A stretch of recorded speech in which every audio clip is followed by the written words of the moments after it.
Hey you guys, welcome back to my channel. I'm Aika and you're listening to French with Aika. Si vous voulez, je vais parler en français. Cette vidéo, je pense assez spontanément, donc je n'ai rien préparé.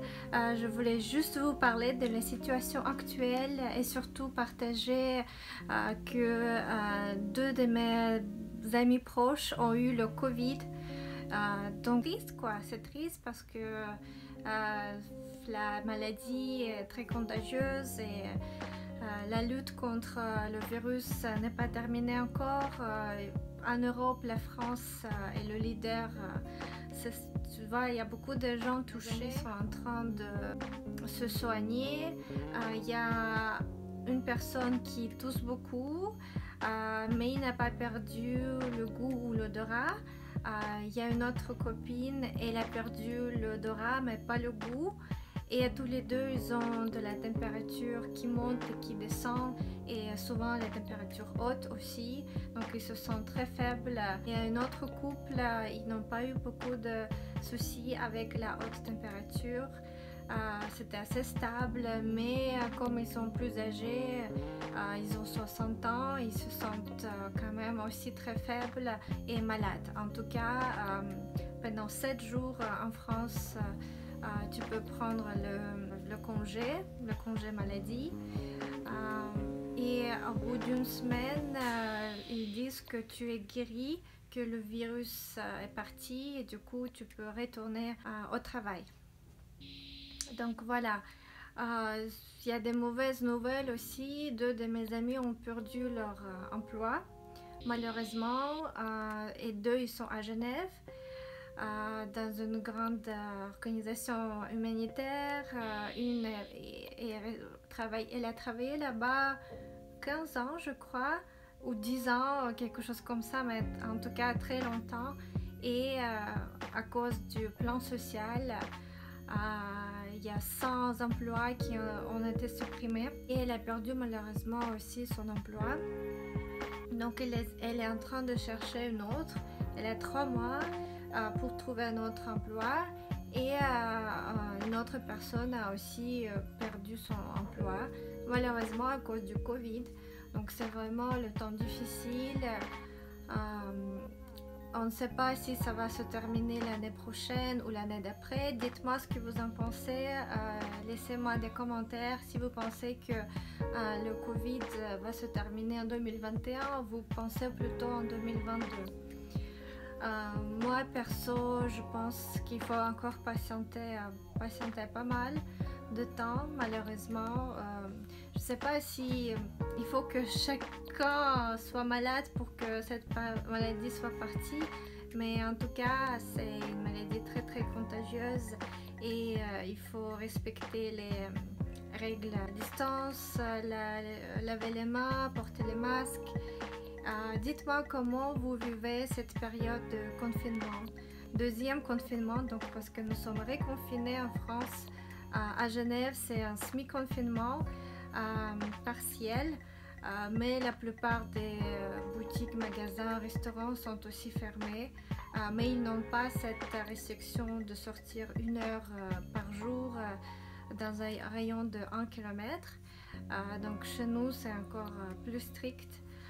Mais chez nous il y a aussi plus de malades. Donc dites-moi dans les commentaires ce que vous en pensez, comment vous vivez cette période difficile.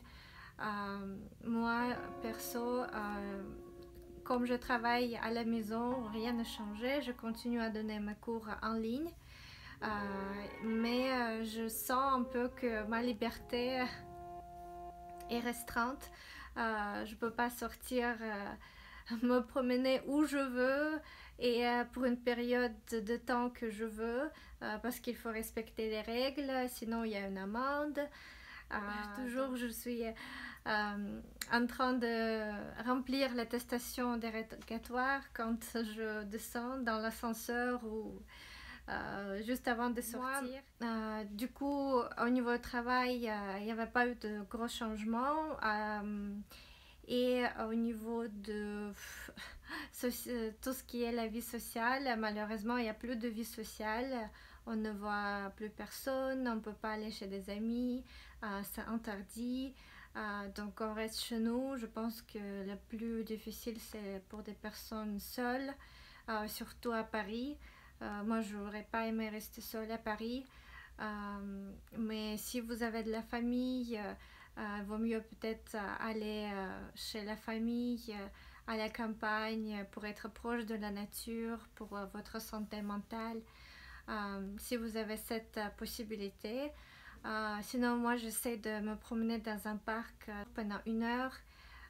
Il y a un parc à côté de chez moi, mais comme il commence à faire froid, donc je ne sors pas tous les jours, mais au bout de 2 jours, je commence à... Je suis pas trop casanière quand même.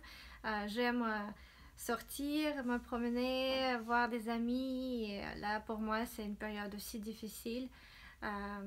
Mais il faut rester fort, soyons forts. C'est une bonne période.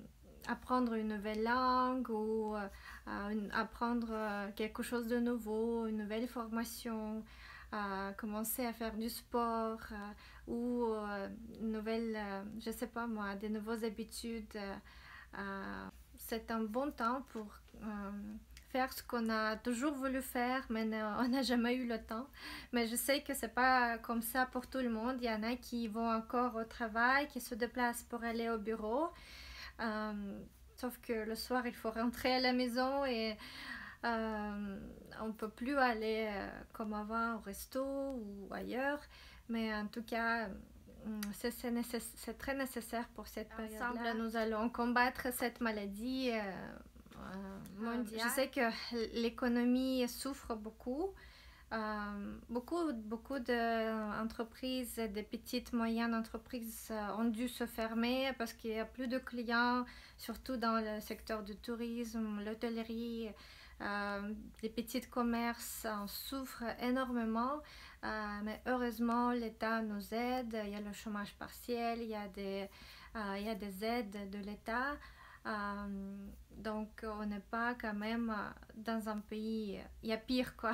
Je pense que dans cette période là c'est facile à devenir très négatif et se plaindre, râler, mais il faut quand même survivre à cette période et c'est une vidéo juste pour partager mes pensées et dites-moi ce que vous en pensez aussi, comment vous vivez cette période. Peut-être vous vivez bien, mais quand même je pense honnêtement la plupart des gens trouvent que c'est pas une période facile et juste il faut en parler, il faut pas se fermer et se dire que je suis seule, voilà, donc il faut pas se fermer. Donc c'était une vidéo pas éducative mais j'espère que ça vous a plu quand même. Suivez-moi sur Instagram et ce vendredi je fais le live sur l'immigration au Canada, comment trouver le job au Canada, comment immigrer au Québec, à Montréal, et pourquoi vous avez besoin de apprendre la langue française pour immigrer au Canada. Voilà, donc je vous dis à très bientôt et bye bye.